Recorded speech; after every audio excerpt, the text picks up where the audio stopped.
We are back with Jamie Freveletti, the author of The Ninth Day. Jamie, let's move on to this is what was so fun. I found this again in your journal, the Chicago Literacy Salon. Why don't you talk about, or Literary Salon, I'm sorry. Why don't you talk about what a literary salon is? Because I was quite intrigued and thinking I need to start one here. I started one, and it has since been kind of spun off to call the Literary Way series here in Chicago. And my idea was that we would have a place where we could all bring in opposing viewpoints, people with books though, fiction and nonfiction, and have them discuss a certain topic. And the first one was monogamy. And the topic was, does monogamy kill the soul? And I brought in people from Kabbalah that believed in a certain way. They believe in monogamy. I brought in a geneticist, Lori Andrews, who's actually a mystery writer as well here in Chicago, but she's a geneticist. And I also brought in 2 comedians, and we sat around discussing, married comedians, and we were discussing monogamy and the history of monogamy and monogamy throughout religion, and at least with the Kabbalah, which is not really a religion, it's, I guess, more of a philosophy. And it was fun. And I wanted to continue to do them. I wanted to do them quarterly, and I had 2 more topics lined up, and then all heck broke loose with the books. And my publicist, who's local here, decided to take it. We took it over to another place called the Hidden Shamrock here in Chicago, and now it's called the Chicago Literary Way series. And about every month, they go to a bar, which is where we were. We were in a bar, and, you sit down, you talk with an author, and discuss topics of the day. It really was kind of fun. Well, it sounds like it. And, here in Utah, I don't know how it is there in Chicago, but here in Utah, if you throw a rock, you're going to hit an author. Oh, really? Oh, my word, Jamie. There are so many. Really, just in my 2-block radius of my home, there are 4 of us. Oh, my goodness. That are published. And everywhere you go, we're thick out here. and so that would be so much fun because we cover every genre from nonfiction to fiction. And so, I loved it. And I thought it was a great idea. And for me, and the reason I brought it up is because literacy is key. It's one of the things I go around the nation speaking about. And for me, a literate nation can't fail. If you have a literate populace, they're able to read and research and study for themselves the issues. And then politicians can't get away with stuff. And so for me, literacy is everything. And so anything that promotes people reading, promotes thinking outside the box, promotes thinking for themselves, listening to professionals or experts talk about different topics, I just thought it was fabulous. And I think everyone should copy it wherever they are. Yeah, it was a lot of fun. And it was fun to hear the geneticists talk about genetically where we're headed as how the genetics have changed from the 50s to the 60s to the 70s. Interestingly enough, our bodies are constantly changing. So the whole thing was very cool. I would really recommend it. It's difficult to do. I felt I made a few mistakes on the first one. I didn't have enough microphones. I didn't moderate well enough. The Kabbalah was very interesting to people, but people suddenly started to attack him a little bit. Not attack him, but the questions were more like, wait a minute, because he said something about, what was it? We're going to have a dinner about this one. And Candace, you may want to think about this. He said ancient men were stronger than current men. And that's true. Well, I'm telling you, the room went up for grabs on that one. And then everybody was going back, what do you mean? In what way? Physically, mentally, where? And the guy was having a hard time. He was starting to kind of backtrack a little, and I could tell he was like, really? Wow. It was a lot of fun. At the end, there was a whole follow-up on Facebook with a lot of my Facebook friends saying, you've got to have dinner with all the women, just the women, and we're going to talk about this. I said, brilliant. It was a lot of fun, but I was like, wow. And it kind of left me feeling really hopeful because it was one of the more fun evenings that we've had. No one got mad. No one got nasty. There was a lot of heated discussion, but it wasn't nasty, which I had... Vigorous debate? Vigorous debate. And I told everybody before they started, if I was the moderator, I said, listen, this is not about ripping people apart. This is about listening with an open mind. Whether you agree or not is a different issue. You don't have to agree, of course. So we had a great time. I would really recommend it. I really think we need to. Now, those used to be quite common at the turn of the century. Yeah, well, see, that would be the turn of the 19th, 20th. Yes, 1800s to 1900s. Thank you. Yeah. I mean, because if you think back to ones they did in the early 1900s, you look back to the one that J.R. Tolkien, C.S. Lewis, and a few others were in. That was a writers group that eventually evolved. Oh, that's cool.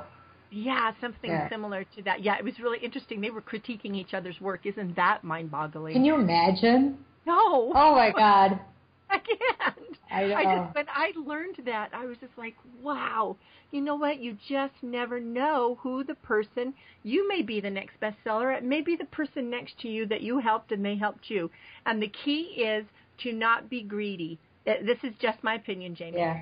Not be greedy with your success or the success of the person next to you. And if you just work together and continue, because you said you've got 2 friends in your writers group that are not published yet. But do you know what? They learn from you, from your experiences. They learn what to do, what not to do, and they'll be able to avoid some pitfalls that maybe you or I fell into, but because of our experience, we can teach them to avoid. Oh, yeah, and actually I've introduced them to my agent, and she's waiting for one of their manuscripts. So, good. Which was my view, you know. They've helped me so tremendously, and they're very good writers. So, you know, when he's done with his manuscript, my agent's already in line to read it, which is a big help because, you know, it's hard to get to the agents these days. It really, really is. Although, here's a tip right now I'm going to give everyone. If you're an author who does not have an agent yet, find them on Twitter. Don't stalk.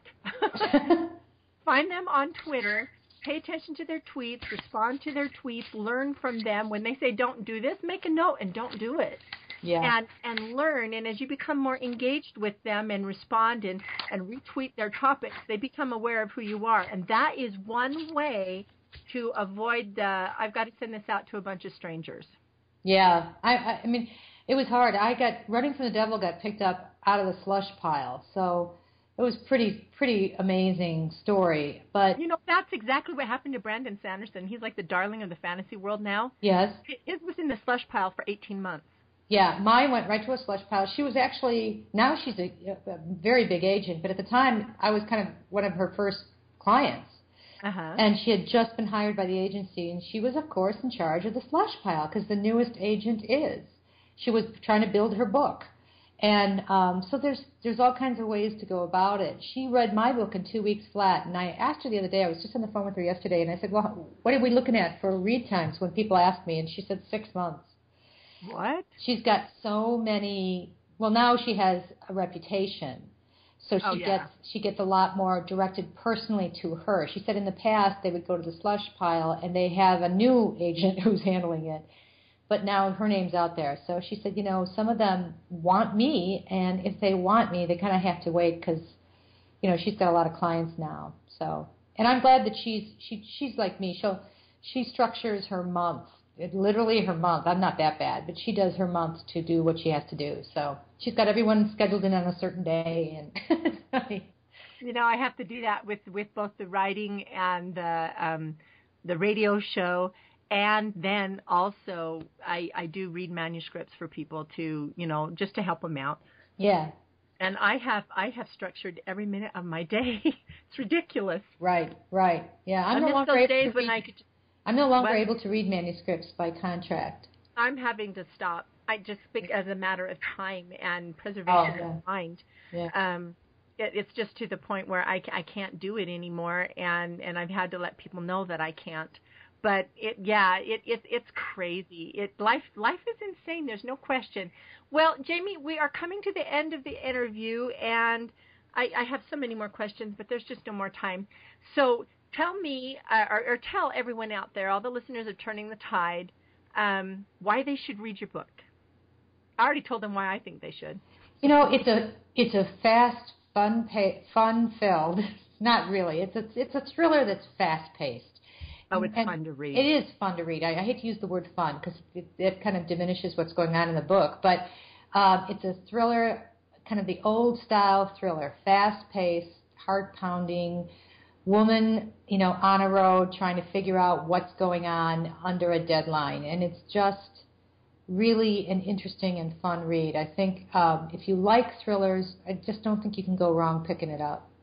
Well, and you said on a deadline. It's more than a deadline. Yeah, exactly. Death is at the end of that deadline. Yeah, and really. not only that, the cartel leader, who also gets infected, decided to infect the entire United States. Yeah. So He's a little angry. a big deadline. Do you think he's a little angry? A little bit. And crazy. The man's a lunatic, let's face it. And they are. Yes, they are. Anyway, Jamie, thank you so much for joining me on Turning the Tide. It has been a wonderful interview. You are just delightful, and I wish you the best of luck. And when is the Robert Ludlum book coming out? Do you know? I think it'll be September 18th, 2012. And when's the next Emma book coming out?